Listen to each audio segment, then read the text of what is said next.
Aujourd'hui, je démarrerai avec le sport puisque c'est un jour de match. Aujourd'hui, les Lions feront face à l'équipe du Sud-Soudan. J'en parlais déjà à la une de ce journal, ou en tout cas, j'en parlais déjà, lors de la page de sport. Mais sachez que le quotidien Sud-Quotidien en parle ce matin. Éliminatoire mondial 2026, Sud-Soudan, Sénégal, à Juba, à 13h, virage décisif pour les Lions. Titre le journal Sud-Quotidien ce matin. Eh bien, hier, le coach Pape Thiaw, sélectionneur des Lions, a dit il faut entrer dans l'histoire.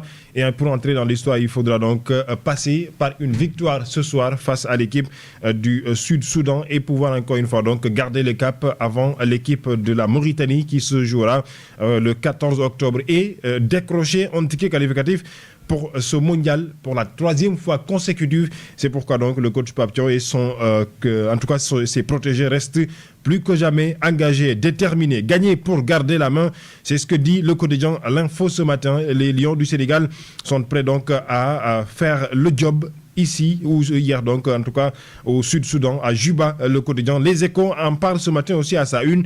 Sud-Soudan, Sénégal, à 13h. Les Lions, à un pas du mondial, dit le journal Pape Thiaw. Nous ne calculons pas ce qui se passe entre la République démocratique du Congo et le Togo, puisque les deux équipes se joueront aussi à la même heure. Pape Makhtar Sarr, les deux prochains matchs, selon les joueurs du Sénégal, sont cruciaux pour garder la première place. Ce sont donc des finales et des finales à gagner, a dit le jeune Sénégalais Pape Makhtar Sarr, le Lion qui a fait face donc à la presse hier. D'autres quotidiens parlent de toute autre chose. À la une de ce journal ce matin, notamment donc le quotidien Solo qui parle ce matin donc de l'affaire judiciaire qui défraie la toile depuis hier nuit. Il s'agit donc de Alioune Sall ou le couple Sall, arrêté et placé en garde à vue. Alioune Sall et son épouse Aïssata déférés ce vendredi au parquet judiciaire financier, puisque hier ils ont été donc placés en garde à vue. Le quotidien Solo en parle ce matin et les détails à retrouver également dans ce journal. L'As quotidien en parle et titre à sa une ce matin: le couple Sall placé en garde à vue pour 240 millions de francs CFA.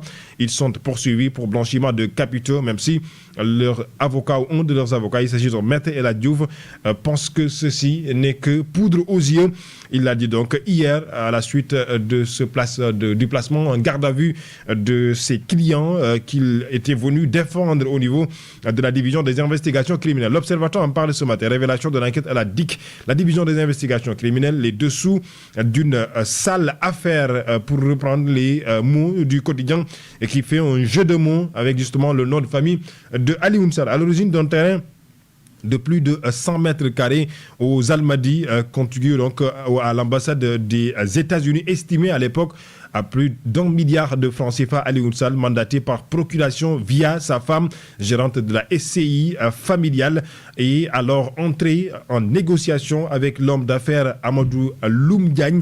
Les détails à retrouver également dans le journal L'Observateur à sa page 4, qui revient plus amplement donc dans cette affaire. Maître El Hadji Diouf, l'avocat ou un des avocats du couple Sall, Alioune Sall et son épouse, ne devraient pas passer la nuit en garde à vue.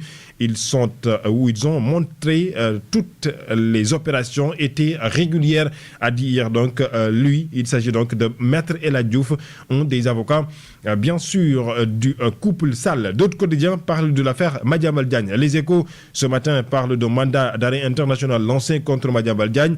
Le journaliste recherché, soutenu de toutes parts, dit le journal ce matin. Le CEDEPS marque sa solidarité et appelle au respect de ses droits fondamentaux, dit le quotidien ce matin. Je rappelle que les avocats de Madiambal Diagne fustigent un acharnement et annoncent avoir subi Interpol ou saisi Interpol, comme le dit le journal Les Échos ce matin. Madiambal Diagne est aussi à la une du journal Le Quotidien qui en parle ce matin. Poursuite au pôle judiciaire financier, mur de protection pour Madiambal Diagne, titre le journal Le Quotidien ce matin. D'autres quotidiens parlent du Conseil des ministres hier, en tout cas qui a été bien entendu tenu au palais présidentiel. Protection sociale et solidaire nationale. Le chef de l'État relance le soutien aux démunis, dit le journal Le Soleil ce matin. Bassirou Diomaye Faye sera donc au Rwanda et au Kenya à la date du 17 au 21 octobre. Agenda national de transformation Sénégal horizon 2050. 16 réformes majeures, 5 lois adoptées et 8 projets et décrets en cours par rapport au tourisme. Le chef de l'État donne cap sur une destination Sénégal repensée. La une des quotidiens parue ce vendredi. Birahim Touré. Voilà, donc merci à vous, Alamine.